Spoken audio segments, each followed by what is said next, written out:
Show de bola! Boa noite, seres humanos. Algumas caras conhecidas, algumas caras desconhecidas. Gosto de caras desconhecidas, tá? Significa que você veio não por livre e espontânea pressão. Gosto disso. Já adianto, a gráfica atrasou a impressão do livro, então não vai ter livro. O que é bom, né? Você não vai sentir aquela pressão de comprar, né? Você vai poder segurar seu dinheiro, mas eu espero fazer uma boa propaganda e vocês vão lá no site e comprem. Fechou? Muito prazer, então, para quem não me conhece, meu nome é Vitor e vou apresentar para vocês esse livro. Tem alguém que já segue o Instagram? Já leu lá? Pois esse livro é um pouquinho mais denso do que o que eu posto lá. Tá lá, mas vou apresentar para vocês aqui o livro. Então hoje café de revelação, não vai ser chá, vai ser café de revelação de classe social, uma introdução ao livro de Zona Cinza. Alguns combinadinhos. Galera, vai durar 1 hora cravado, tá? Eu sou, talvez até um pouco menos, eu sou rigoroso com questão de horário. Podem ficar tranquilos. Tá, minha voz tá chegando bem aí? Tá dando para ouvir? Ótimo. É sábado, eu entendo. Você pode sair, tá? Discretamente, não tem problema nenhum. Eu entendo, é sábado. E outra, interaja, troca ideia, senão a gente morre de sono. Dá vontade de dormir. Beleza? Eu vou fazer perguntas, interajam. E quem é meu amigo tem que ajudar a puxar fila, tá? Garanto nada. E aí, por onde que nós vamos passar? Primeiro, vou fazer uma apresentação breve do livro, para vocês conhecerem, né? E depois se interessarem sobre o livro. E depois eu vou fazer uma introduçãozinha básica e vou te dar uma ferramenta para quem fica sempre me perguntando, o que eu posso fazer? Qual que é a solução? Pô, você vai ter uma ferramenta, vai levar para tua casa, e aí você vai poder ter uma atividade prática, né? Hoje em dia está na moda, né? Fazer atividade prática. Trouxe para vocês, vou distribuir depois. Beleza? Então vamos lá. Primeiro deixa eu só apresentar o livro, né? O livro, ele é inspirado, ele é um desdobramento da minha tese de doutorado na Faculdade de Letras, mas não é a mesma coisa. Ele foi bem evoluído, foi reconfigurado, cortei muita coisa e mudei muita coisa. Aliás, tudo que eu vou apresentar aqui hoje eu acrescentei, não está lá na tese, tá? Então você vai ter que comprar o livro mesmo, não adianta baixar o PDF, não. Tá? Vai ter que comprar. E ele foi feito pela editora Relicária. Alguém conhece a editora Relicária? É daqui de Belo Horizonte. É uma boa editora. E aí, sejam bem-vindos. A UFMG me ligou, me disse que eu tinha ganhado alguma coisa que eu não sabia que eu estava concorrendo, e está aí o livro impresso. Essa é a história, tá? Eu não sabia. Tá um projeto bem bacana, o design foi feito pela Tamires Mazo, tem o texto de orelha do Guilherme Wisnik, que escreveu um livro que é muito próximo, que se interage muito para quem quiser aprofundar nesse tema. O livro dele é o Dentro do Nevoeiro. Tem super a ver com Zona Cinza. Na verdade, ele lançou o livro faltando 1 ano para eu fechar minha tese. Eu falei, fudeu, né? Alguém lançou uma tese meio parecida, vou ter que pensar muito. Mas acabou que deu muito jogo. Essa aqui é o índice, né? Vocês vão ver que é um estudo bem abrangente da catástrofe em todas essas suas áreas. Aqui tem a primeira parte aqui, que é mais o corpo teórico, a tese sobre o que é a Zona Cinza. E aí depois a gente vai abordando cada elemento, como perceber a catástrofe. Será que depressão... Tem, por exemplo, uma reflexão sobre a depressão no contexto das catástrofes, no contexto do antropoceno. Será que esse conceito de psicologia nossa de depressão atual continua valendo? Né? Quais são os afetos que a catástrofe gera? E aí, vocês mergulhem lá, tem vários conceitos. E ela foi construída de que maneira? Eu sempre vou partir de uma catástrofe real para aos poucos ir desenvolvendo os conceitos. Então, o primeiro capítulo lá, a gente começa com... Eu sou de Tabira. Tabira, para quem não conhece, é a terra onde Cavalli foi fundada. E onde há hoje 33 mais rejeitos de minério do que Brumadinho. 33 vezes mais Serra e Itabira. Então eu começo refletindo sobre a experiência de morar numa cidade cujo risco de catástrofe é 33 vezes maior pós o rompimento da barragem de Brumadinho. E aí depois vem... Vocês lembram da fumaceira que cobriu São Paulo em 2018? Vocês lembram porque voltou a acontecer tem um mês e pouquinho, né? Pois bem, é o primeiro capítulo. Então sempre vai ser assim, a gente começa de uma catástrofe real e aí a gente vai mergulhando e desenvolvendo aqueles conceitos. Né? Então tem ali os 80 tiros, lembram dos 80 tiros? Mergulhamos também. Então aqui já é uma catástrofe mais ligada à violência urbana, né? Enfim, violência policial.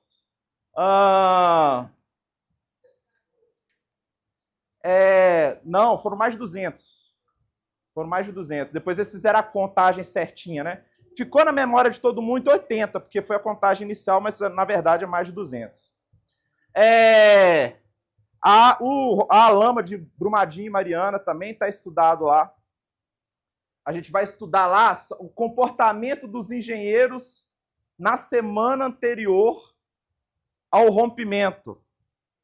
Gente, não tem ninguém dando ordem, não, deixa romper. Não funciona assim. Na zona cinza ninguém fala, vamos correr esse risco. Todo mundo faz só o seu trabalho direitinho, que é o que a gente vai discutir aqui hoje. Né? E tem também, no final, até uma obra de arte, vocês conhecem essa obra de arte aí, Shoot, do Chris Burden, no qual um artista pediu para um colega se dar um tiro nele. É a obra que desperta essa tese.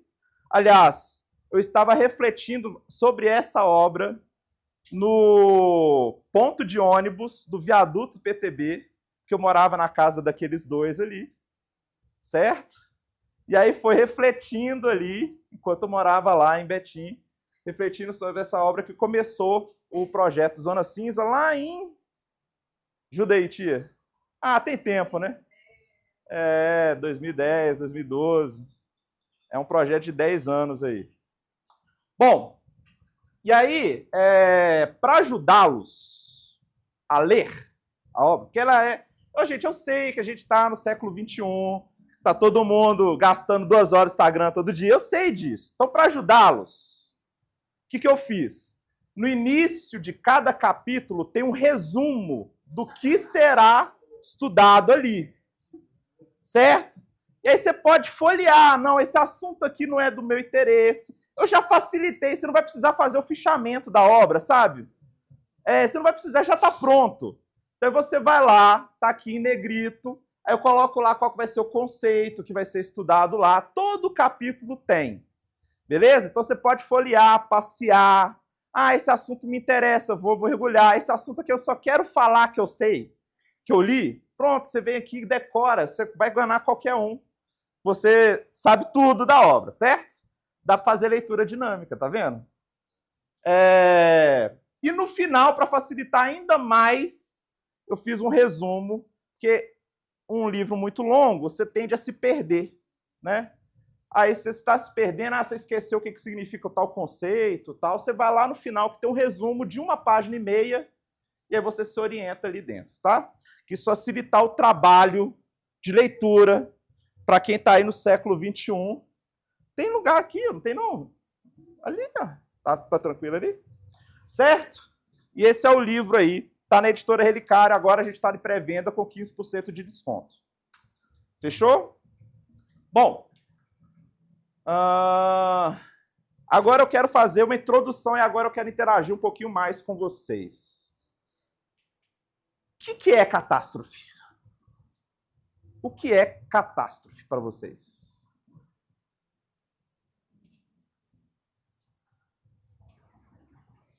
Quem é meu amigo tem que puxar. Mas um esperado para algo ruim. Um esperado para algo ruim. Um inesperado para algo ruim.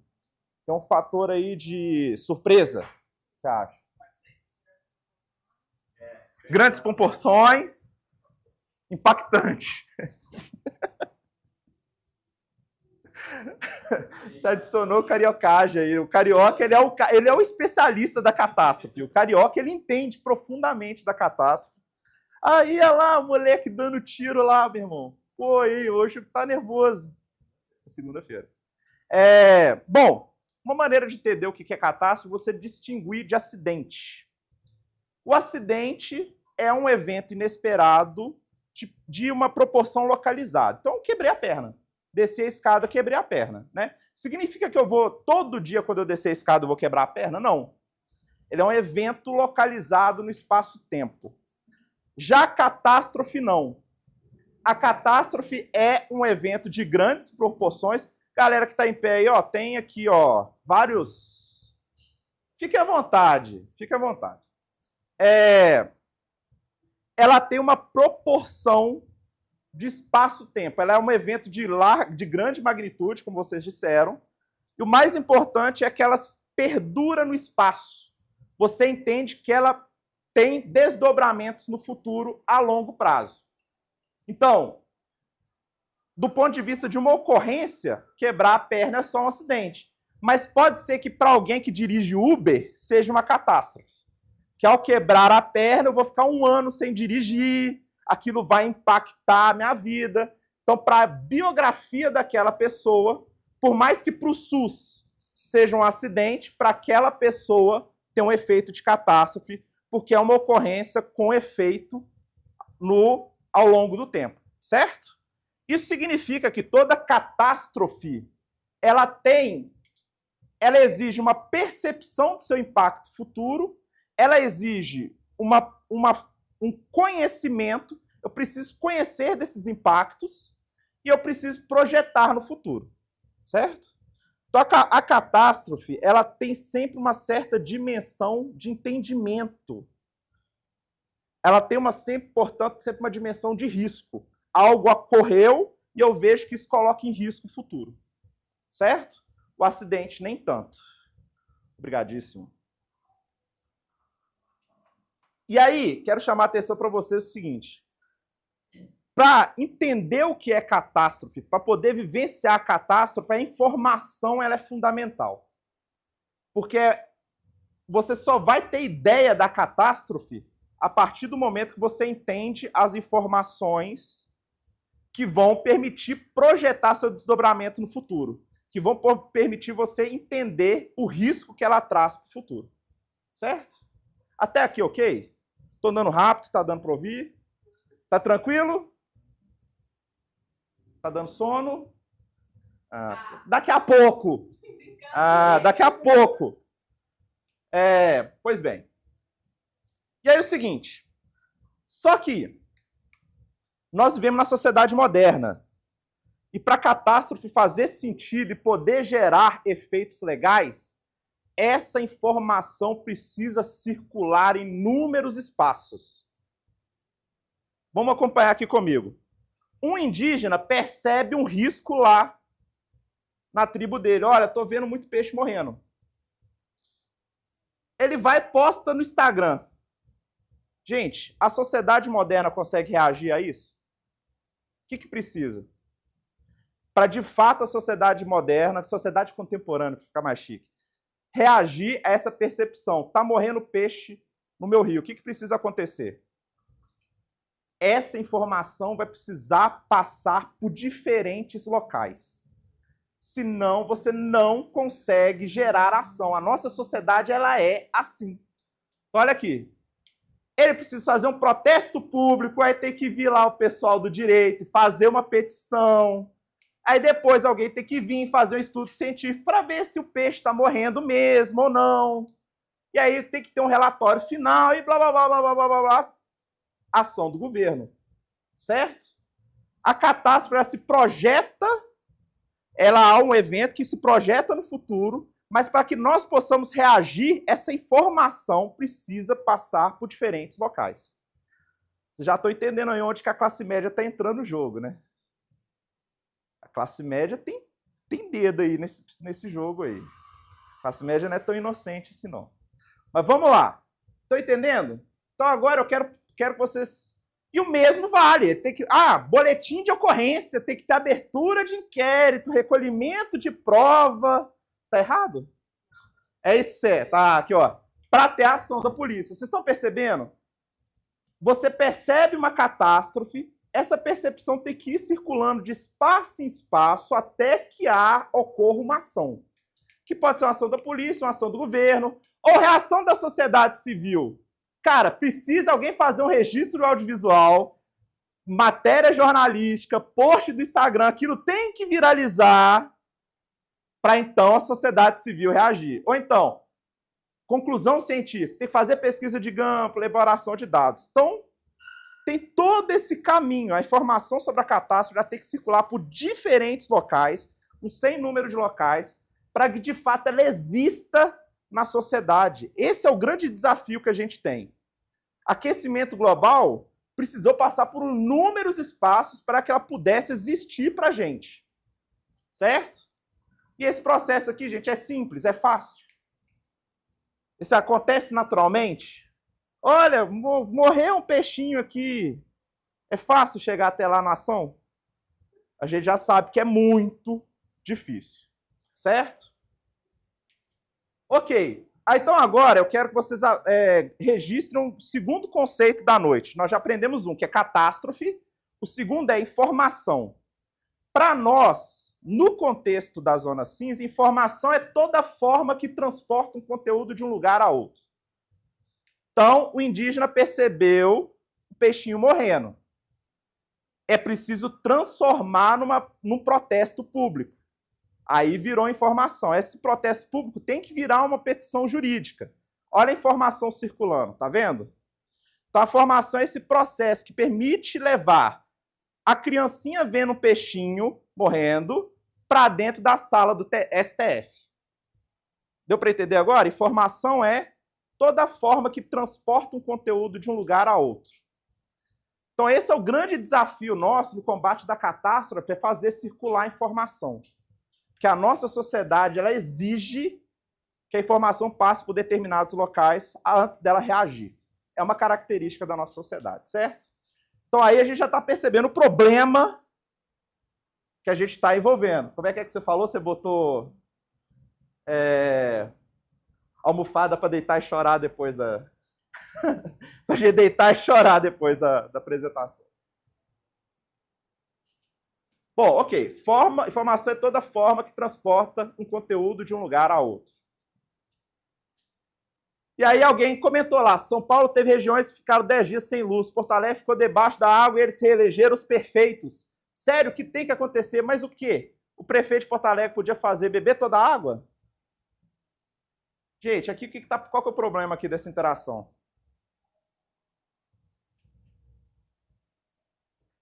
Primeiro, a pessoa não tem uma ideia do que é catástrofe, né? Ela não consegue entender o jogo de controle de risco, né? Ela não consegue perceber isso. Mas o mais importante aqui é, olha quão difícil é você fazer a informação da catástrofe chegar no Twitter, que é mensagem curta, lacrativa. Olha como é difícil você falar sobre enchente, falar sobre risco de catástrofe dessa forma curtinha. Como que você faz o conteúdo chegar ali no Twitter? Então aqui a gente tem que perceber essas duas coisas, certo? Como que você faz a informação chegar num outro espaço? Aqui nesse caso aqui é o Twitter e é difícil para danar. Ok. Eu pergunto para vocês, temos essa tarefa de informação. Significa que nosso papel aqui, aqui, sábado, Belo Horizonte, no centrão de BH, ouvindo a 1010 no fundo. Nosso papel é conscientizar a população dos riscos da catástrofe? Esse é o nosso papel? A gente tem que chegar para aquele menino lá e não explicar para ele que a ciência diz que dá para controlar a enchente, que a enchente é o aquecimento global. Esse é o nosso papel? Depende do local, né? De posicionamento. Como educadora, eu me sinto responsável por educar meus alunos respectivos. Como educadora, você se sente responsável por educar os alunos. Ótimo. E aí? Alguém tem uma outra opinião aí? Se tiver com sono, aproveita e falar. Né? Pessoas que têm a mãe que é muito idosa e não teve acesso às informações modernas, a pergunta, e eu procuro também ajudar com questões de dias, para não cair em fake news. Hoje ela pergunta, isso aqui é fake news, né? Já é um grande avanço, pô. Já é um grande avanço. E perceba, assim, a partir de agora a gente vai entender que já é política esse esforço de pegar um conteúdo e fazer caber na conversa de Natal. Entende? Acho que às vezes a gente tem uma postura muito de querer uma reação automática. A ciência disse, então todo mundo no Natal tem que calar a boca e falar comigo. E me ouvir. Não. Essa informação tem que sair lá da UFMG e chegar na mesa de Natal. Então ela precisa mudar de forma, mudar de informação, e aí tem um papel criativo que a gente tem que fazer. Eu sinto que a gente está perdendo um pouco essa consciência, que já foi muito clara do militante, né? O militante já teve isso muito vivo, de entender que ele tem que fazer circular, a informação circular. Isso significa que a informação não pode ser a mesma, ela tem que assumir várias formas possíveis. Né? Às vezes a gente fica só querendo fazer o slogan, o hashtag, pega a mesma informação e joga em tudo quanto é lugar. Disseminando. É fácil, né? Mais fácil pra gente que a gente só dispara, né? Mais fácil pra gente, mas a gente tem um momento criativo. Bom, eu acho que para responder essa pergunta aqui, a gente tem que responder uma outra. Quem são os culpados pela catástrofe? Porque se você se coloca o papel de conscientizar, significa que você não tem culpa, né? Quem são os culpados pela catástrofe? Gente, essa pergunta é fácil, não? Quem são os culpados? Essa é fácil, pô. Essa é fácil, pô. Pô, político, empresário, quem mais? Elite. Hã? Detentor do poder. Você falou o quê? Você falou? Não? Hã? Sistema capitalista, que na sua vez é grandes corporações, políticos, elite. Esses são os culpados, né? Esses são os culpados? O quê? Hã? Ah, vocês já estão percebendo a pegadinha, né? Por isso. Gente, mas eles são mesmo, gente. Não tem como não falar outra coisa, não. Eles são mesmo. Entendeu? A Vale é culpada. Michel Temer é culpado. Lula querendo explorar petróleo agora na Amazônia, ele tem um dedinho lá, entendeu? Agora, você sabe que político ele é pago para levar a culpa, né? A gente paga ele para levar a culpa por tudo. E que ele aceita, porque não vai levar a culpa individualmente. Ele nunca é penalizado individualmente. Se der merda lá na extração de petróleo na Amazônia, o Lula não vai para cadeia. Ele pode, no máximo, perder a eleição. Né? É por isso que ele aceita levar a culpa de tudo. Mas ele é pago para levar a culpa de tudo na sociedade. Esse é o jogo, né? Então eles são os culpados. Mas será que são só eles os culpados? Aí eu pergunto, todos nós somos vítimas da catástrofe? Aquecimento global. Está quente aqui agora, por exemplo. Todos somos vítimas? Em graus diferentes? Em que sentido? A gente é mais vulnerável. Quem está perto de um vídeo na praia, por exemplo, vai sentir a aquecimento global em alguns anos, como diferente que está em cima da praia mais alta. Concordo. Mas eu queria... Concordo super. Mas eu queria trazer um terceiro conceito aqui. A gente falou de catástrofe e informação, eu quero trazer o terceiro conceito de vítima. Você tem primeiro as vítimas diretas e as vítimas em potencial. Você tem quem de fato sofreu com a enchente em Porto Alegre, né? E quem está morando no centro de São Paulo se perguntando se vai ter enchente igual, né? Então essas são vítimas diretas e vítimas em potencial. Mas eu queria só contar uma história. É o primeiro capítulo do livro, curtinho, 6 páginas só. A diferença de você ser vítima. O que é o conceito de vítima que eu estou trabalhando? Itabira é a terra onde a Vale foi fundada. Não tem um itabirano que não sabe que a Vale destrói o ambiente. Não tem um itabirano que não sabe de rejeito de minério. Mas a gente vivia normalmente até que aconteceu as coisas em Brumadinho. Quando aconteceu aquilo em Brumadinho, o que a gente fez? O que começou a acontecer na sociedade? Poxa, a casa da minha avó era perto de barragem de rejeito. O pessoal começou a sonhar com aquilo. Ou seja, houve um processo de conscientização. E a gente começou a se considerar vítima da catástrofe. Mesmo que ela não tenha ocorrido, para a nossa realidade, Itabira, ela ocorreu. É engraçado que está deixando de ocorrer, a gente está deixando de ser vítima, a gente está começando a esquecer de novo. Que a gente está cercado por 33 vezes mais rejeitos de mineração que Brumadinho. Né? Mas ser vítima já é politizar a catástrofe. Antes de Brumadinho, ninguém se considerava uma vítima em potencial de rompimento de barragem de rejeito.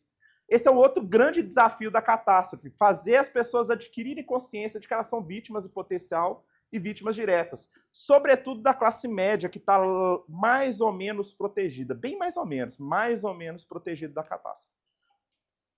Então tem todo esse processo aí. Então não dá para falar que todo mundo é vítima. Aquele cara lá, o que o prefeito de Porto Alegre vai fazer? Ele vai beber ou vai beber? Ele não está entendendo que ele é uma vítima. Esse é o mais importante. Então esse é o terceiro conceito aqui que eu queria trazer.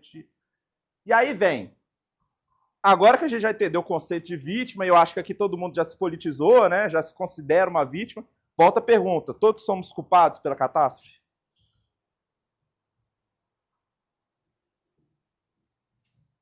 Vou trazer para vocês uma tese muito comum que tem na esquerda, que é a tese do negacionista sincero. Alguém já ouviu essa tese? É uma tese da Eliane Brum. E, gente, eu vou falar mal dessa tese, mas eu amo a Eliane Brum, ela é perfeita. Mas ela tem a tese do negacionista sincero, que é tem uma negacionista real, que é Bolsonaro, né? Não existe Covid. Mas tem um negacionista sincero, que é aquele que sabe do risco de catástrofe, protesta contra o aquecimento global, mas continua comprando roupa de fast fashion, ou continua explorando petróleo na Amazônia, né? Ela chama o Lula de negacionista sincero, mas ela vai querendo puxar a consciência de todo mundo. Pô, você já sabe do aquecimento global. Por que você continua vivendo como se nada tivesse acontecendo?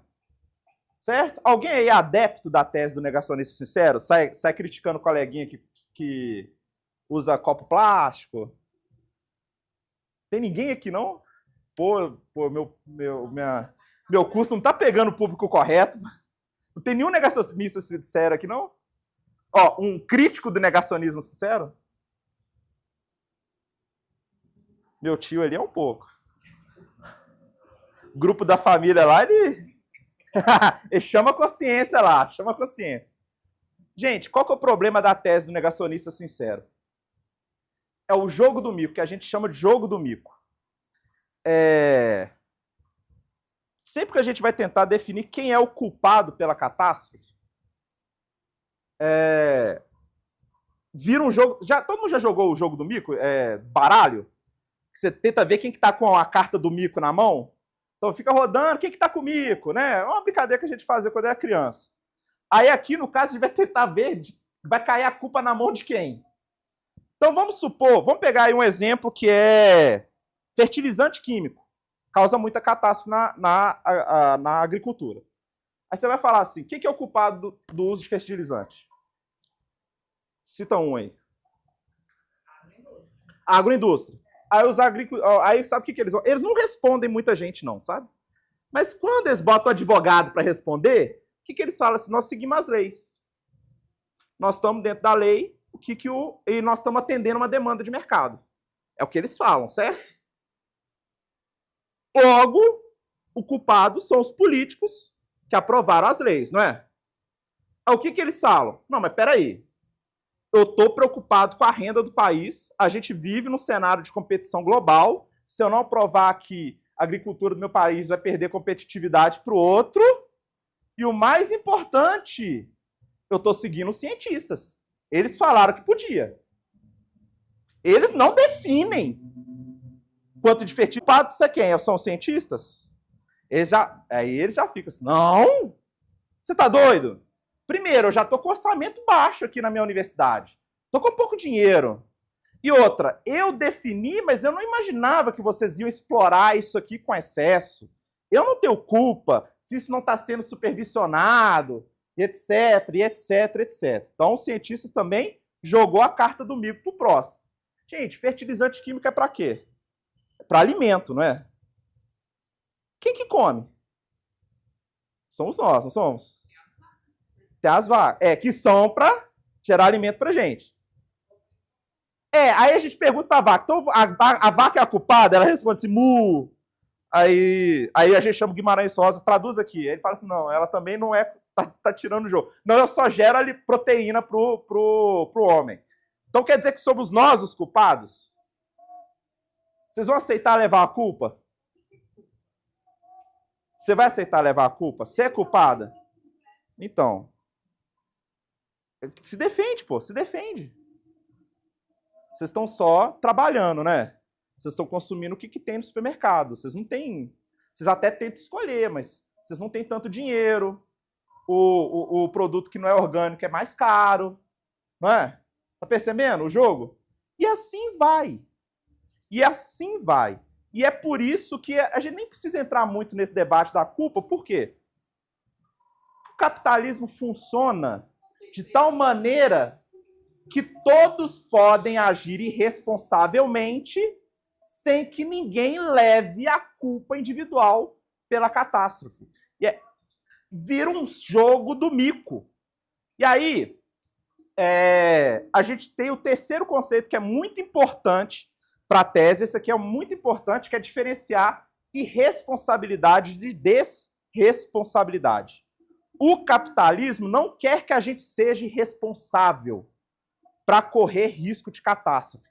Ele aceita que você tenha conhecimento de que fertilizante químico não é tão bom. Ele aceita isso. Ok, se você tiver dinheiro, compra o melhor. Mas o mais importante, ele te dá a liberdade de não levar a culpa caso você... Culpa que eu falo assim, penal, jurídica. De não levar a culpa caso você faça uma má escolha que gera catástrofe. Ele faz isso, ele te desresponsabiliza da sua ação. Então, o consumidor que vai lá e consome fast fashion, ele está desresponsabilizado.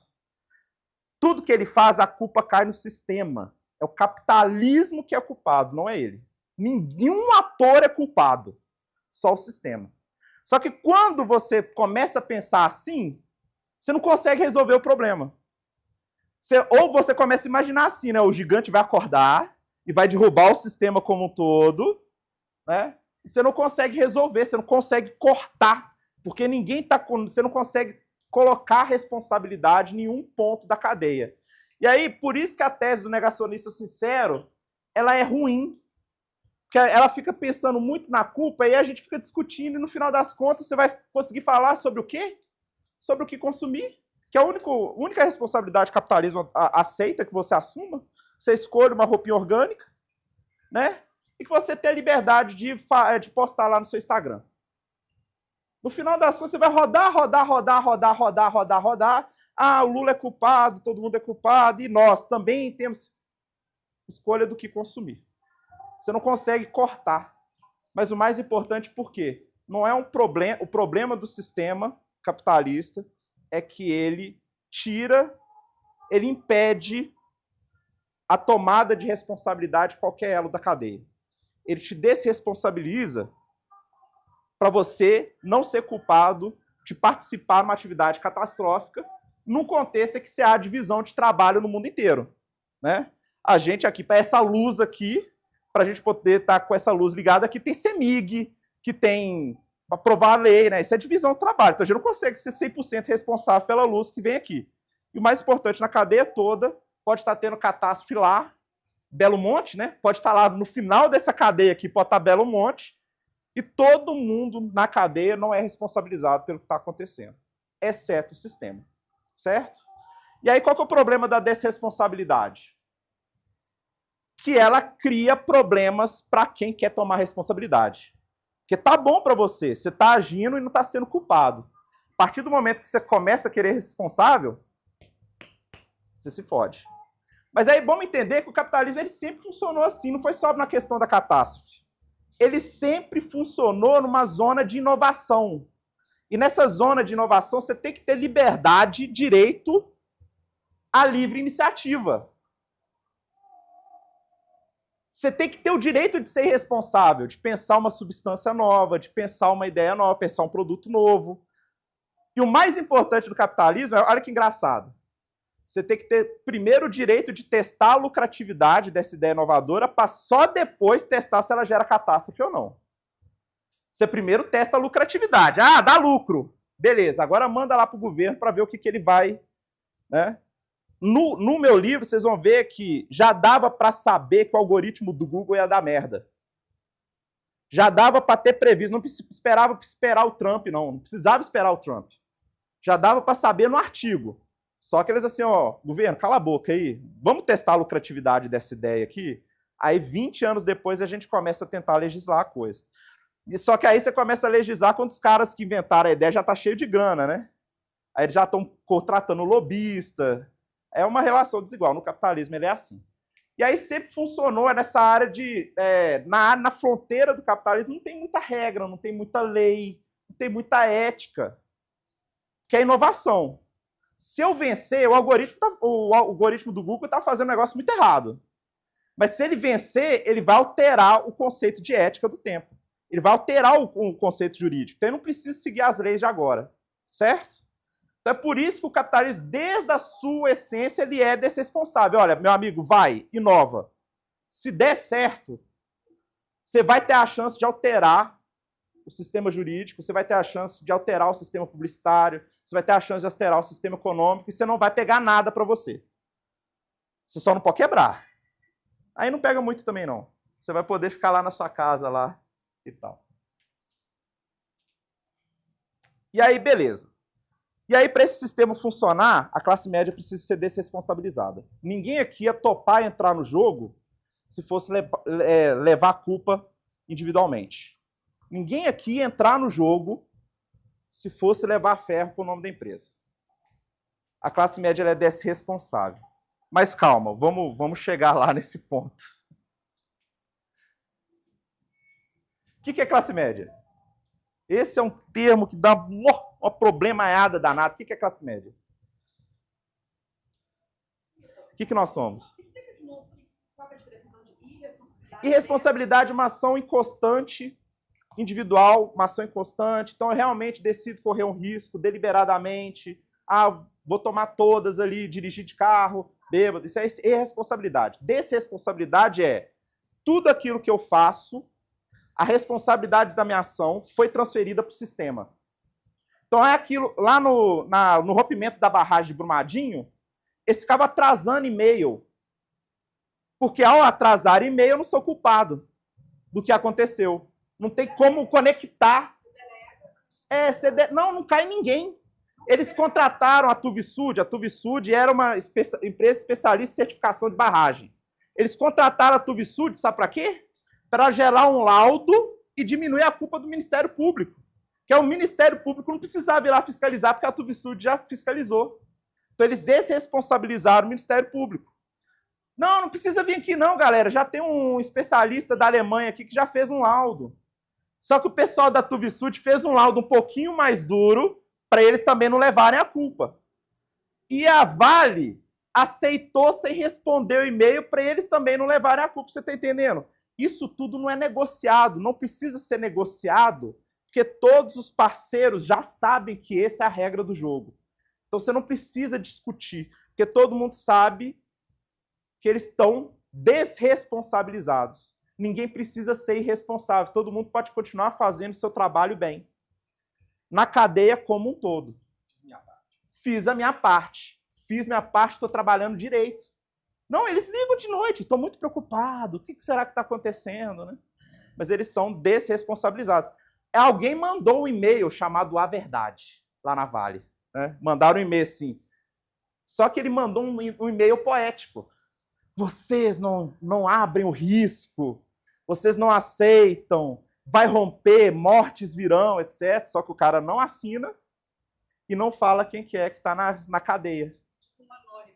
Ele falou de uma maneira anônima, porque ele não queria rodar, que é esse, num sistema desresponsável, se você quiser tomar responsabilidade, meu filho, tu vai retomar a responsabilidade, é de tudo.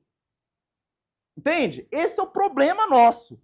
A catástrofe está acontecendo, o sistema já te garantiu que não vai pegar nada para você. Se você quiser reclamar muito do processo de catástrofe que está rolando, você vai levar ferro para todo mundo. Então, o cara que escreveu o e-mail A Verdade, ele não é louco de assinar. E ele não é louco de falar quem que é. Porque quem que é vai falar assim, não, eu estou ofendido, vai tomar um processo. E se a barragem romper, ele vai estar lá entre os culpados, passíveis de penalização. Entende? Mas por que você então não chamou o Ministério Público? Né? Então, assim, esse é o grande problema no capitalismo. Não é só um problema de conscientização, você está vendo? É criar contextos para assumir responsabilidade. Isso que é o mais difícil.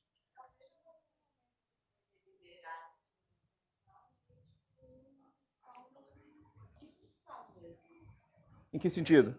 No sentido que se é trazer e-mail, ou não e-mail, ou não sei o que, foi deliberado. Isso foi uma coisa feita a partir de uma intenção. Eu não vou. Tem um conceito no livro que eu não trouxe aqui, porque aqui é uma apresentação curtinha, que chama mobilização. Mobilização é uma maneira de você se envolver numa atividade desresponsável a ponto do seu afeto ficar de fora. Que é você não... eu tô mal, eu tô me sentindo mal, tudo tá acontecendo, tô achando tudo horrível, etc. Sabe? Ninguém ali foi assim, gente, vamos matar essa galera? Ninguém foi assim. Mas aí eles foram mobilizados, eles conseguiam continuar agindo dentro da... O técnico conseguia continuar chegando lá e falar assim, talvez a máquina esteja com problema.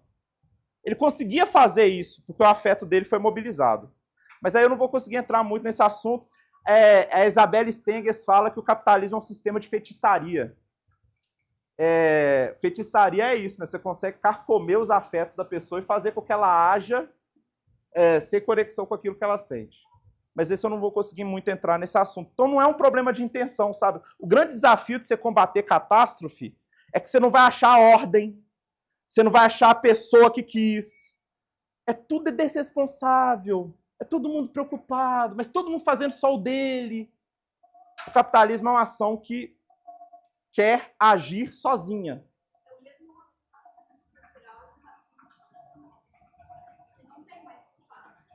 Não tem. Você não vai achar o cara. Às vezes até você acha um, assim, né? Um ou outro, mais que deu bobeira, né? Exato. Mas o que é a classe média? O que nós somos aqui? Aqui só tem classe média. O que nós somos? Escolher entre andar de ônibus ou de tipo isso. Galera, ó, só para tirar o assunto da renda, classe média, segundo o IPEA, é isso aqui, tá? E eu gosto desse dado porque para a gente ver o quanto delirante que a gente é, né? Ó, é quem ganha entre 1.650 até 16 mil reais. Esse é o barco da classe média. 1.650 reais. Não, renda média baixa, 2.471. É uma classe média baixa. E até 16 mil, classe média alta. Certo? É quem tá, o indivíduo. Isso aqui é renda do indivíduo. Acima de 16 mil, você já está na renda alta. Não, faixa de renda. Faixa de renda, isso. E lá, aqui, ó, renda média individual. Aqui, ó. Na faixa 6, o indivíduo lá ganhava 16 mil, na faixa 5 ganhava média 6 mil. Na soma, a casa dava até 16 mil reais, tá? Então, sua família lá tira por volta de 16 mil reais por mês, você e seu namorado, você tá na classe média alta. Beleza? Você tá na classe média alta. Descobriu, hein? Ih, rapaz, você tá acima da carne seca, né? Pois é isso. Isso corresponde a... Gente, renda média alta e renda alta no Brasil são só 17 milhões de pessoas. Renda alta e renda média alta. São só 17 milhões de pessoas. Então, quando a gente vê no TikTok aquele pessoal falando de dinheiro, cara, aquilo ali é uma distorção brutal. Mais de 88% da população brasileira, não está naquele mundo, né? 17 milhões, você divide aí por... São quantos estados? 26 estados, né? Tá dando aí, média, quantos milhões por estado? É pouco, gente. É uma classe muito baixa. E olha que eu fui bonzinho e coloquei a classe média alta aqui entre os ricos. O Brasil é um país profundamente desigual. Só que aqui, para o contexto da Zona Cinza, esse critério de renda ele não é muito bom, não. Até porque dá uma guerra eterna, né? Eu não sou da classe média, eu sou pobre. Você é rico. Dá uma guerra, uma briga, eu ando de Uber, você não entende? É uma guerra danada. E para o contexto de combate da catástrofe, o que eu fiz? Eu criei um novo conceito. Mas a gente pode pensar a classe média, segundo Gessé Souza, de acordo com o seu privilégio. Qual que é o privilégio da classe média? Número 1, ela presta serviço de apoio à elite proprietária. Então, você é professor, você é CEO de banco, você não é o dono. Mas você está prestando serviço de suporte à elite proprietária. A professora lá do colégiozinho lá, ela não tem total liberdade de escolher o que ela vai ensinar, não. Se a ordem do dia é inteligência artificial e inovação, porque a elite proprietária está querendo trabalhador assim, ela vai ter que incluir. Certo? A gente presta serviço de apoio à elite proprietária e, para isso, a gente tem um privilégio, que é acesso privilegiado ao conhecimento valorizado. A gente tem acesso a boas escolas, as nossas mães, desde crianças, já ensinam o hábito de ler, certo? Já ensinam o hábito de se comportar dentro da galeria, de escutar Caetano, entende? Tudo isso é importante para depois, quando você tiver 25 anos, conseguir se concentrar. Que é difícil, gente. Estudar é difícil, passar no concurso é difícil, essas coisas todas é difícil. Então você vai adquirindo esse conhecimento privilegiado desde novo, certo? Só que o que é mais importante aqui? A gente usa de conhecimento valorizado para prestar serviço de apoio à elite proprietária. Significa que o nosso DNA está na catástrofe. A gente está assinando a catástrofe. A gente está ajudando de alguma maneira. Vai ter alguém no meio desse processo. Lembra que a informação tem que passar por vários campos? Vai ter classe média em todos aquele ponto. A gente está aí no meio. E aí? Então, nesse conceito aqui, está desde a professora primária até o CEO de banco, tá, gente? Eu sei que é difícil, eu sei que ninguém quer estar no mesmo bolo, dá briga, mas a gente vai esquecer do ponto de vista da renda. E aí eu proponho para vocês o seguinte, a gente não vai mais pensar do ponto de vista de desigualdade de riqueza, vamos passar do ponto de vista de desigualdade de risco. Desigualdade de riqueza, a classe média está mais ou menos protegida, está podendo escolher um pouquinho, né? Mas ela ainda está mal, né? Do ponto de vista de renda, ela está com um pouco abaixo. Mas do ponto de vista de risco, a classe média ainda está um pouquinho protegida, não está? Está um pouquinho protegida. A gente ainda, aquecimento global, a gente ainda está querendo parcelar um ar-condicionado, não estamos? Não é? A gente está um pouquinho protegido. A gente é roubado aqui no centro? É, catástrofe urbana? Mais ou menos, né? A gente está um pouquinho protegido. Só que perceba, se catástrofe precisa de fazer circular informação, essa classe mais ou menos protegida usa de conhecimento valorizado para prestar serviço a gente que vai ter que fazer circular. Porque o pobre lá da serra, ele vai acontecer a catástrofe se não passar pelas várias pessoas que estão nos órgãos públicos, não vai rodar. Entende? Não vai rodar. E aí, por isso que eu inventei esse termo aqui que chama classe de meio. Por isso que o nome do livro é Classe Média no Meio da Catástrofe. Eu não vou falar muito de classe média, eu vou falar mais de classe de meio. Classe de meio, que é aquela que está entre os definidores, entre quem define o risco e entre as vítimas. As vítimas estão lá protestando com a catástrofe, e tem outros que estão produzindo as definições de risco para o bem ou para o mal. Tem o cientista definindo para o bem, mas tem o capitalista lá definindo para o mal. Tem uma classe de meio aí que tá manipulando esse jogo aí de circulação de informação, certo? Então a classe de meio intermedia as formações de risco. Essa é a função nossa, a gente está intermediando isso aí. E, já adianto, tá muito fácil, gente, tá absurdamente fácil para o capitalismo operar. Tá esquisito isso aí. Acho que agora que entra o vídeo, esse aqui só introduziu o vídeo. Vocês vão ver esse vídeo aí, é um documentário em que indígenas da Argentina, na Argentina existem muitos indígenas, a gente não sabe disso, né? E elas são muito invisibilizadas. A Argentina, né, o país da América Latina branco, né, a Europa da América Latina, e aí elas foram protestar porque elas estavam sendo vítimas de catástrofe. E elas criaram um plano de ir até Buenos Aires e encamparem no ministério, esqueci o nome do ministério, até ter uma reunião com o ministro para elas trazerem o sofrimento delas. E aí o documentário acompanha isso, só que eu quero que vocês vejam do ponto de vista de quem intermedia, quem está no meio entre ela e o ministro. É isso que eu quero que vocês percebam aqui, atenção. Ah, esqueci que a gente vai precisar. Não tem como aqui? Você pode comentar do BLS. Não.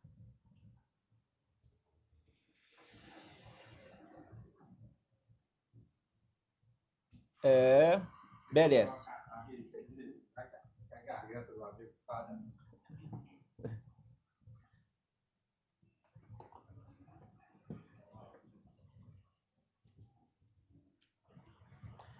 Mas se não for, eu acho que isso não é tão importante o áudio, não, que tem legenda aqui. Já conectou?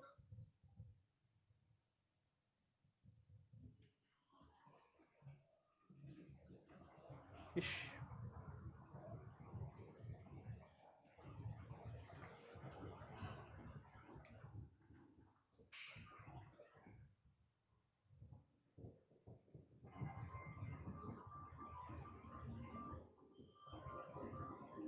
Las mujeres de las naciones indígenas en esta parte del mundo, en esta parte de Sudamérica, de lo que hoy es llamado Argentina. Eu esqueci de traduzir a legenda. Iba a tener que ensayar un modelo de maternidad diferente, muy dura, muy dolorosa, de dejar a mis hijos para salir a luchar, y cuando se sale a luchar no se sabe si no va a volver. Queremos hablar con el ministro que va a quedar con nosotros. Recordemos que somos naturaleza. Y por más que nos maten, vamos a volver a la tierra. Acérquense, escúchenla. Ella está necesitando que las llaves sean diferentes.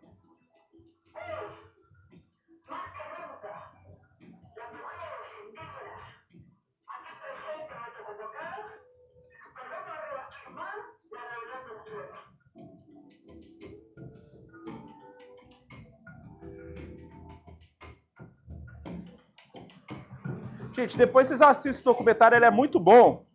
E é o seguinte, elas de fato conseguem se mobilizar e vão até o Ministério da Argentina. Lá elas ficam acampadas durante mais de 10 dias. E elas escutam, o ministro está viajando, o ministro está viajando, o ministro está viajando, queria muito conversar com você. E aí vem, eu imagino que seja uma gerente do ministro, aí vem fulano, aí vem a polícia. A polícia tem função de fazer a informação circular? Não.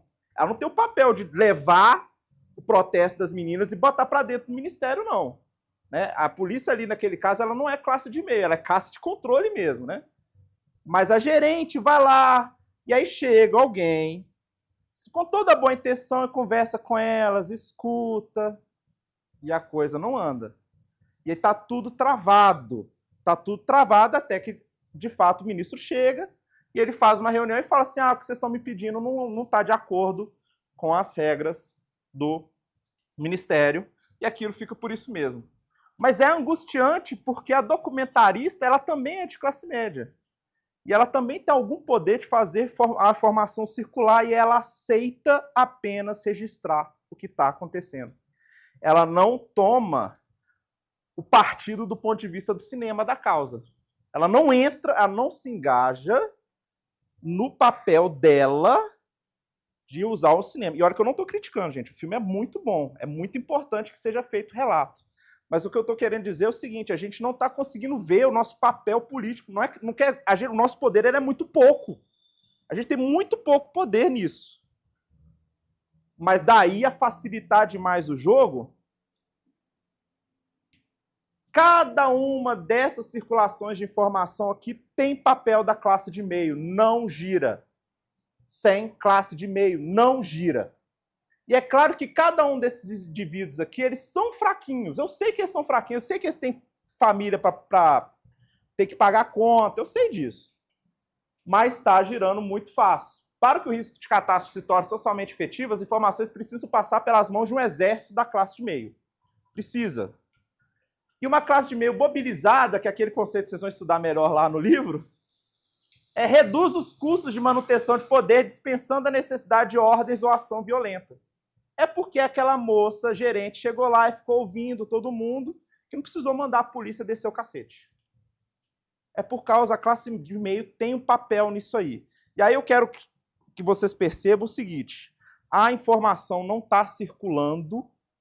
Quando está circulando, cada pessoa da classe de meio está reduzindo o potencial de transformação dela. Está reduzindo o potencial de revolucionário dela. A gente está deixando muito fácil. E a gente está aceitando muito rapidamente que a gente não é culpado nisso. Certo? Esse processo está muito fácil, mas por quê? Porque a gente está vivendo na zona cinza. É isso que é a proposta, que é a reflexão que o livro quer trazer. O capitalismo tolera o protesto desde que ele circule em locais pré-definidos e mais ou menos inefetivos. Então você pode protestar lá no Instagram, pode ficar à vontade, ninguém vai questionar, isso é tranquilo.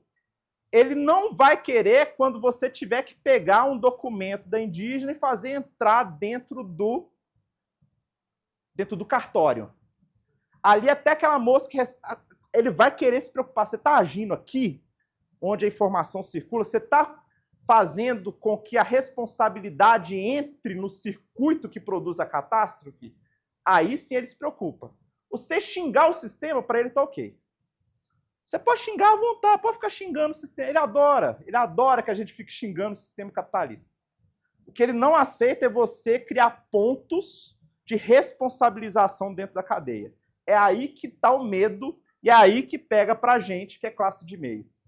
Então, a zona cinza, a gente vive essa contradição. A gente sabe da catástrofe, a gente sabe do aquecimento global, mas a gente não consegue encontrar um meio de cortar e colocar a nossa responsabilidade.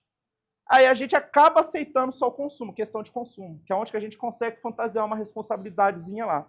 Mas no dia a dia, tem algumas pessoas que conseguem mais, outras menos, tá? Por exemplo, quem é professor consegue mais, né? Tem algumas... por exemplo, eu consigo muito, né? Porque a minha profissão tá ligada ao combate à catástrofe, então eu posso muito. Mas, por exemplo, quem trabalha na Vale, gente, vai continuar tendo gente trabalhando lá. Vai continuar, porque senão a sociedade moderna cai. Se não tiver minério, cai. E aí? E aí? Como é que a gente dá conceitos políticos para essas pessoas operarem? Quem está dentro da prefeitura ali, sabe? Senão fica uma coisa aqui. É eu que vivo falando de catástrofe, né? É fácil. Eu converso só com quem está na mesma profissão. A gente fica xingando todo mundo de pelego, né? Mas e aí? Quem está ali no meio, o que ele pode fazer? Ele pode fazer pouco, mas se ele tiver consciência de que ele está atuando no papel e tentar não facilitar o jogo, já ajuda. Já ajuda. Não quer dizer que vai resolver. Mas se ele agarrar um pouquinho esse jogo, já ajuda. Gente, isso já aconteceu outras vezes na história. Entendeu? A classe de meio teve um papel importante na queda do nazismo, por exemplo. Né? O cara que era burocrata, estava ali no sistema, mas atrasava para passar um papel, para salvar um judeu. O cara que falsificava um documentinho ali, entende? Tem todo um papel aí que dá para fazer de subversão nesse meio do caminho aí, que a gente não está olhando, né? E para isso, depois vocês vão ver lá no livro que eu separei 3 classes, né? Tem quem faz as definições de risco, esse cara é ruim. Os feitores de risco. Coloquei o nome feitor para lembrar o termo os feitores. Que eles não fazem as definições, são feitores, eles querem botar o chicote em todo mundo. Tem os homens cinzentos, que são aqueles que não têm muito poder, mas eles estão tão carcomidos por dentro, que eles procuram maneiras de fazer o jogo ficar mais eficiente. Aquele cara do Uber, que é empreendedor, faz o cartãozinho, e que fala que ele... não, o carro estragou, a culpa é minha mesmo. Esse cara é um homem cinzento. E tem as refratárias de risco. São aquelas que sempre se perguntam, não, peraí, o risco, como eu posso refratar esse risco? Como que eu posso, dentro daquilo pequenininho, dessa cadeia de divisão do trabalho, o que eu posso fazer aqui, dentro daquilo que me cabe? E aí eu pergunto para vocês já passaram alguma situação ambígua em que você se viu forçada a transmitir informações enviesadas? Eu vivo isso o tempo todo. Eu dou consultoria e oficina pelo Sebrae. Se eu falar de política lá, meu filho, eu rodo no dia seguinte. Até falo com eles assim, e esse tema aparece tanto que eu boto um slide assim com a foto do café da manhã. Aí ninguém entende. Por que tem uma foto do café da manhã? Eu falo com eles, gente, eu adoro tomar café. Para eu poder tomar café, eu preciso trabalhar. Se vocês começarem a brigar política aqui, eu rodo. Aí eu não tomo café. Então, quando vocês começarem a discutir, eu vou falar assim, assunto café da manhã eu não vou entrar, não. Entende? Então aqui, essa é uma situação ambígua, eu não posso entrar. Mas o que eu posso fazer é tentar introduzir aquele conteúdo. Eu dei uma palestra para eles outro dia lá que meu amigo falou assim, bicho, você é safado demais, você colocou tudo e eles nem perceberam que você estava sendo comunista em cima deles. Lá. Expliquei para eles como é que o algoritmo fode com empresários sem eles perceberem. Enfim, mas vocês percebem? É difícil, a gente é pegar... o que importa é isso aqui. O que importa é aqui. Entende? E aí, já estou encerrando aqui. Vou dar para vocês tarefinha para casa, para você descobrir. Onde que você está na cadeia que produz a catástrofe? Onde que você está? Vai distribuindo aí, gente. Publicitário. Publicitário, infelizmente, já está no inferno já. Mas estamos juntos. Também dou curso de marketing digital. Também dou. Galera, em virtude do horário, eu prometi 1 hora, né? Então eu não vou, vocês fazem de para casa aí. Eu queria ter impresso, não deu para imprimir num papel melhor, queria que fosse um A3 e tal, mas não deu. Depois eu mando o PDF, tá? É aqui que pega, galera. É aqui que pega. Para classe de e-mail, é aqui que pega pra gente. Eu sei que é importante você brigar com a tua avó lá no Natal, é importante também. Não abre mão, não. Tem que brigar. Ô, vovó, vamos deixar de ser racista, vovó? É importante. Mas é aqui que pega pro sistema. Pega aqui. Primeira coisa que eu vou propor para vocês, vocês falam assim, listem... Gente, não vamos tentar pensar de uma maneira mais concreta. Não vamos ser muito grandioso. Liste os riscos de catástrofe que te envolve atualmente, mas tenta ser concreto. Em vez de falar aquecimento global, coloca lá, rompimento da barragem da serrinha que está atrás da minha casa. Entende? Você vai conseguir extrair resultados melhores se for assim, beleza? Aqui no cantinho eu coloquei um número, sugerindo a ordem para você fazer a ferramenta. Aí logo em seguida, você vai falar assim, qual é a sua profissão e onde mais você atua? Com o que você trabalha? Como que você está na divisão de trabalho que produz a catástrofe? Você está em algum ponto aí. Todo mundo está. Está em algum ponto. Alguns vão estar num ponto mais confortável, é professor da Federal, né? Pô, tá confortável. Outros estão pior, é engenheiro da Vale. Né? Mas você está em algum ponto dessa cadeia.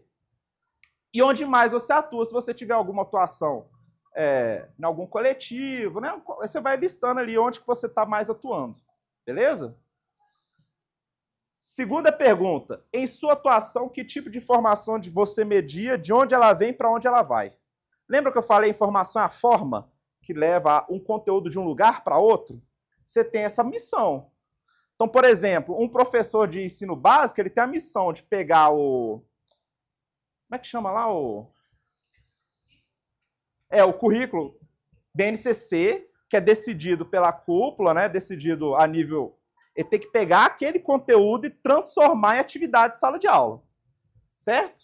Então, da onde vem? Vem da BNCC, que eu faço. Está vindo lá do governo federal. E para onde vai? Está indo para as crianças dentro da minha sala. Certo? Você vai fazer esse exercício. Da onde que está vindo o conteúdo e para onde está indo. Se você produz esse conteúdo, vamos supor que você é um cientista, você produz, então talvez você não é muito classe de e-mail. Beleza? Mas classe de e-mail geralmente pega um conteúdo e joga para outro lugar. E nesse processo tem a criatividade dela. Animadores. Da onde que está vindo? Edital, né? E vai para outro lugar. Você vai tentar mapear da onde está vindo a informação para onde ela está indo. Beleza? Em seguida, aqui vem a pergunta que dói um pouquinho. Para quem você presta suporte? Aqui dói um pouquinho. Quem no poder você está prestando atividade de suporte? Às vezes pode ser muito direto, né? Quem trabalha na Vale está muito claro para quem ele está prestando suporte. Para quem é MEI, por exemplo, já fica mais difícil de saber quem que é. Mas você faz um exercício. Na cadeia que eu estou, onde que está o núcleo de tomada de decisão para quem eu estou prestando atividade de suporte? Certo? Dói, gente. Eu sei que dói. Isso aqui que a gente não gosta de fazer isso aqui não, velho. A gente gosta de chegar lá no Instagram e postar lá, né? Fora Bolsonaro. Isso aqui que dói. Para quem você presta suporte? E aqui tem a segunda pergunta que dói mais ainda. Quem você deve gerenciar? Classe de e-mail gerencia alguém. Eu tenho que gerenciar meus alunos, eu tenho que gerenciar meus empreendedores, se eles faltam, eu tenho que ligar, eu tenho que mandar e-mail, eu tenho que garantir que eles estejam mobilizados, eu tenho que garantir que eles entendam que é importante fazer anúncio no Meta, porque senão o negócio deles vai sair. Eu tenho essa responsabilidade, certo? Então, a nota de rodapé no livro que eu falo isso tudo aí, tá? Eu me xingo lá. Eu me revelo lá. Quem você deve gerenciar? Essa pergunta dói um pouquinho também. A gente gosta de achar que a gente não está numa relação dessa, né? Mas a gente está, a classe de meio está. Quais são as suas desresponsabilidades? Aqui o que de catastrófico pode acontecer e você não é culpado por isso? Por exemplo, se eu lançar o livro e ninguém lê, é culpa minha? Não. Mas eu já fiz a minha parte, né? Eu já combati a catástrofe. Se ninguém lê, o problema é de vocês, né? Eu sou desresponsabilizado. Posso falar mal, posso jogar a culpa no algoritmo. Ah, o algoritmo não deixa minha mensagem chegar, né? Eu sou desresponsabilizado pelo sistema. Analfabetismo, né? Quais são as suas desresponsabilidades? Certo? Tenta listar ao máximo ali. Tudo aquilo que, se der merda, você não é culpado. E aí, agora que a pergunta já é melhorzinha. Quem são seus parceiros que mais pode te apoiar? Quem mais, caso você queira... Vocês estão percebendo? Eu estou tentando mapear para te ajudar você a achar um ponto em que você consegue assumir responsabilidade, porque vai doer. À medida que você assume responsabilidade, vai aumentar o risco para você. Vai aumentar. Você vai se sentir mais exposto.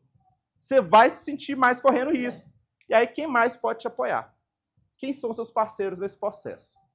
E aí, por fim, vem a perguntinha. Se você continuar fazendo apenas o que você pode, quem serão os prejudicados imediatos? Não coloca humanidade não, viu, gente? Humanidade, Brasil, não coloca coisa muito grande, não. Coloca assim, meu bairro, minha filha, entende? Coloca um negócio mais concreto. E a outra, se você tomar responsabilidade, quem serão os afetados imediatos e os beneficiados? Você pode colocar eu mesmo. Nossa, se eu tomar responsabilidade aqui dentro da Vale, eu vou rodar. Mas quem vai ser beneficiado? Você vai colocar isso aí. E aí, meu filho, eu acho que aí que você vai ver mesmo. Aí você vai, será que mesmo que eu quero me envolver com isso aqui? Não é melhor ficar só falando fora Bolsonaro? Não? Meu Deus, me fudi agora, né? Mas façam isso. E tá aí um brinde. Eu queria que tivesse um papel mais bonitinho. Um brinde. E muito obrigado. Essa aí que eu queria tirar. Tamo junto, valeu.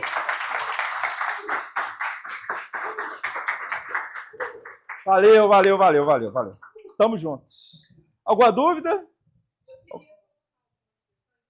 Interessante como você trabalha alguns conceitos que na minha área de pesquisa também se trabalha, mas de formas distintas. Então, muitas das conceituações que você traz, da noção de culpa, até da conceituação de desresponsabilização, que para mim é a alienação. O capitalismo nada mais é do que o espetáculo, que é a forma núcleo essencial da economia capitalista, da alienação, da separação. Eu até costumo dizer que, para mim, comer carne, eu não me sinto culpada, porque o capitalismo é uma forma de produção tão perfeita que coloca lá quem está assassinando os bichos longe de mim. Eu não tenho noção, eu não tenho afeto, porque eu não vou estar lá presenciando. Então, eu só consumo. O consumo é esse ato de se alienar da produção em si mesma, que é uma catástrofe. E uma outra essa noção de catástrofe também me fez lembrar o que o Marx fala do acúmulo de crises. Cada vez mais o capitalismo ele precisa de crise para se manter, ou precisa de catástrofes para se manter. E daí vai sendo esse acúmulo de crises, de catástrofes, que é o jogo, né? O jogo desse sistema de produção econômica, porque separa. Une porque separa porque une. Essa é a noção, inclusive, de espetáculo, do Debord, por exemplo. Mas eu queria até colocar uma questão para você, quando você diz o assumir a culpa, faria alguma diferença?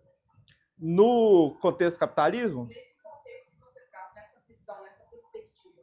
Porque, assim, a visão que todos nós somos culpados de alguma maneira, em alguma dimensão, em algum nível. E reconhecer somos culpados, é uma questão ontológica. Mas reconhecer sermos culpados alteraria algo? Ou fazer com que alguém tome consciência de que também é culpado, sair culpabilizando, você tem culpa, Varia muito deles. Essa, dentro da sua apresentação, como foi essa? Primeiro ponto, gente, já vou assustando, tá? Primeiro capítulo lá da teoria vai ter Marx, tá bom? Vai ter citação, vai ter Marx lá, vai ter Marx.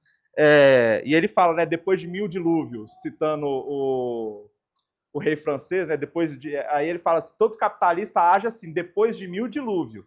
Eu vou ganhar tudo, depois a catástrofe cai em outro, né? Eu vou aqui ganhar tudo, depois de 1000 dilúvios. Esse é o moto contínuo do capitalismo, depois de 1000 dilúvios. O cara do Google lá, depois de 1000 dilúvios. Entendeu? Depois a sociedade resolve lá, quando eu tiver destruído o edifício humanista do conhecimento, eles se viram lá, mas eu já colhi meus louros, né? Então eu concordo super. Sobre a questão da alienação, eu vou ser bem sincero, assim, é um debate que tem muito dono essa palavra, né? Essa palavra tem muito dono. Tem muito dono, tem muito dono, né? Eu teria que escrever 100 páginas, né? Desresponsabilidade tem um sentido mais concreto, que é a minha responsabilidade individual foi transferida para o sistema. Aí eu até discuto aquele caso lá do Eichmann, né? Ele falava assim, para quem não conhece, Adolf Eichmann foi condenado pela participação no nazismo, ele alegava que ele não poderia ter sido condenado porque ele só organizava o horário dos trens que levavam os judeus para o campo de concentração, né? Só que ele faz isso tão bem. Tinha uma coisa que ele faz. E ele ainda tentou se defender dizendo que ele era muito bom profissional. Olha como é que eu era maravilhoso. E aí, a desresponsabilidade, nesse sentido, tem um elo bem preciso, que é a responsabilidade dele, ele só agiu porque a responsabilidade dele individual, por estar mandando judeu para o campo, foi transferida para o sistema nazista. Não, no caso dele, legal, no caso dele, literal. Né? Tipo assim, eu não posso ser penalizado juridicamente.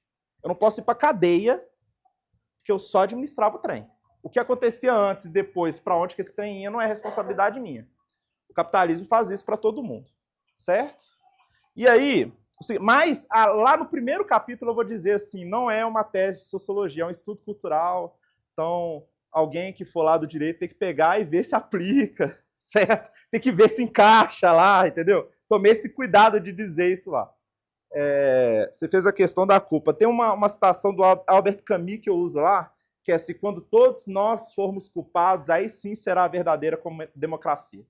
Ele disse, eu coloquei como epígrafe, quando todos nós nos reconhecermos culpados, aí sim será a verdadeira democracia. Eu acho que é democracia, agora tá meio... Gente, escrevi esse livro já tem uns 3 anos já, né? Não importa muito. Não importa muito a questão da culpa, porque mesmo assim você não vai conseguir quebrar o sistema para assumir sua responsabilidade. O mais difícil é isso. É achar um ponto de ancoragem de responsabilidade. Sentir culpa, às vezes, é só sua maneira de processar sua impotência. É uma responsabilização jurídica? Tudo. Vamos aceitar a palavra no seu sentido mais corriqueiro. Entende? Não. Para nós aqui, responsabilidade é uma mistura de jurídica, moral, ética, funcional, de responsabilidade de chegar às 9 da manhã e bater ponto. Então, ali é a responsabilidade profissional. Não, não é muito, profissional mesmo. Jurídica, né? Se eu não bater ponto, eu não recebo, né? Entende? Então, vamos pegar nesse contexto. Não precisa muito para esse nível de discussão, não precisa muito. A gente sabe a dor que é quando a gente tenta entrar com um pouco, não, isso aqui eu não quero fazer. Isso aqui eu não quero participar. Mas lá no livro eu vou responder um pouquinho melhor.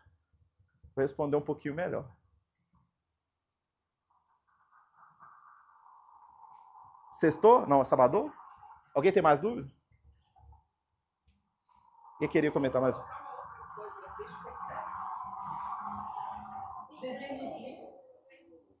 Diga.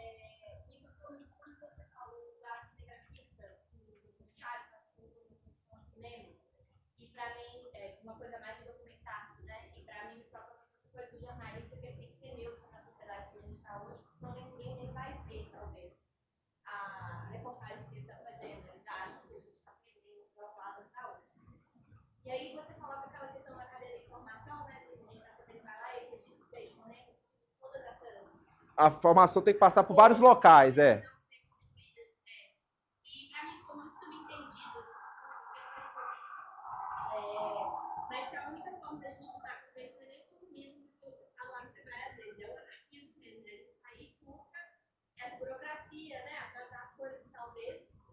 E aí eu queria perguntar para você, porque a gente que está aqui com classe média, muitas vezes a gente não consegue furar essa cadeia. Não. Então, eu queria saber se você sente que existe algum valor de, no fim, a gente também ser cooptado por esse sistema, porque pelo menos a gente fica sabendo que o peixe está morrendo, que eu estou de Minas Gerais, as pessoas não têm nem noção, ou se você acha que isso realmente não tem como a gente sair disso, no sentido de, tipo, fazer alguma coisa a mais.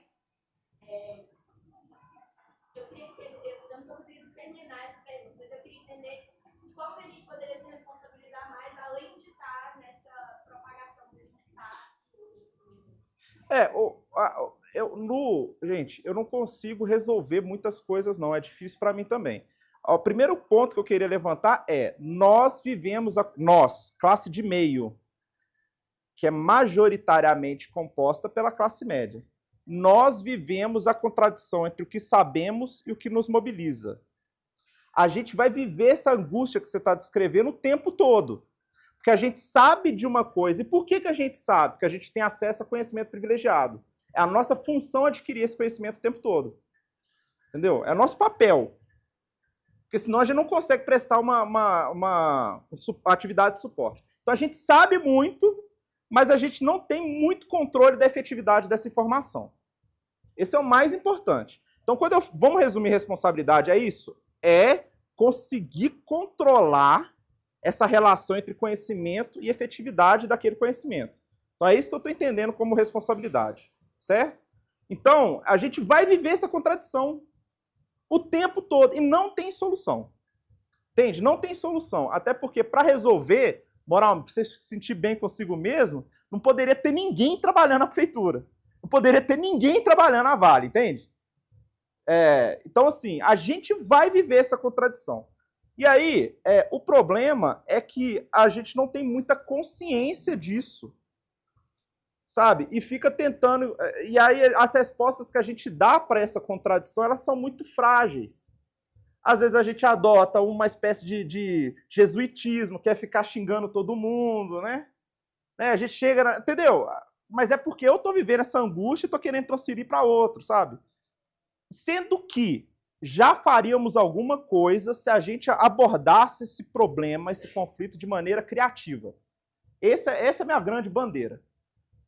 Aquele ponto. Para quê? Para que esse processo todo fique um pouco mais complicado.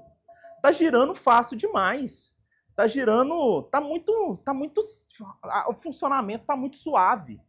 Entende? E toda vez que essa máquina começa a ficar piorzinha, aí eles começam a ter que ir na televisão e dar ordem. Aí, quando eles dão ordem, eles acabam aumentando o vínculo deles com a catástrofe, entende? Eles acabam tendo que ir para a violência, isso aumenta o vínculo com a catástrofe. Entende? Então, quanto mais a gente faz nosso trabalho bem feitinho, mais não tem ninguém tendo que dar ordem, mais não está tendo que ninguém recorrer para a violência. Hoje, sobretudo a geração Z aposta muito na depressão, né? Tipo assim, eu não vou fazer nada bem, nada direito. Vou só trabalhar, não quero assumir cargo de gerência, né? Já é uma tentativa de resolver essa angústia entre o que sabemos e o que nos mobiliza, né? E essa é aquela, você não sabe que carne... Tá aqui o videozinho do boizinho morrendo, né? Elas vão fazendo isso aqui. Então por que você está trabalhando? Eles estão tentando viver isso, sabe? Mas eu acho que o mais importante eu não consigo dar muita solução. Eu só consigo apontar, pelo menos, o foco da angústia. Você vai viver isso. Você vai saber da catástrofe e você não vai ter muito controle dessa informação. Mas você pode abordar esse problema de uma maneira mais criativa. Entende? Então, por isso que eu dei esse mapinha aí, ó. Mapeia onde que você está. Começa, beleza, eu sou jornalista. Se eu der o nome de quem está financiando essa matéria, eu vou rodar. Eu vou rodar legal. Tá, talvez eu não seja anarquista o suficiente para chutar o pau da barraca. Mas também você não precisa ir lá no chat GPT e fazer uma matéria lixo, né? Você pode, pelo menos, escrever um parágrafo bem feito, sabe? Que alguém mais inteligente vai perceber um fundo daquele texto, sabe? Nós estamos fazendo tudo muito fácil. Entendeu? O problema é isso. Chegou na sua parte, você jogou o ChatGPT. Então, jogou o ChatGPT, chegou na tua parte lá, tu pegou qualquer foto do banco e colocou na imagem. Entende? Eu entendi que você não pode criticar o sistema, que você vai ser demitido. Mas fácil assim, porque a informação está circulando sem resistência nenhuma. Quando está chegando no cara lá, o cara não resistiu a escrever um parágrafozinho um pouquinho melhor. Ele foi lá e jogou no ChatGPT. Você está entendendo o que eu estou querendo dizer? Então, pelo menos assim, você pelo menos entendeu o grau da sua impotência e o limite da sua criatividade, já anda um pouquinho. Agora, gente, para além disso, eu não tenho muita resposta, não. Quem tiver, me liga, vamos escrever o livro 2. Fechou? Mais alguma? Sabador? Brigadíssimo, gente. Brigadíssimo.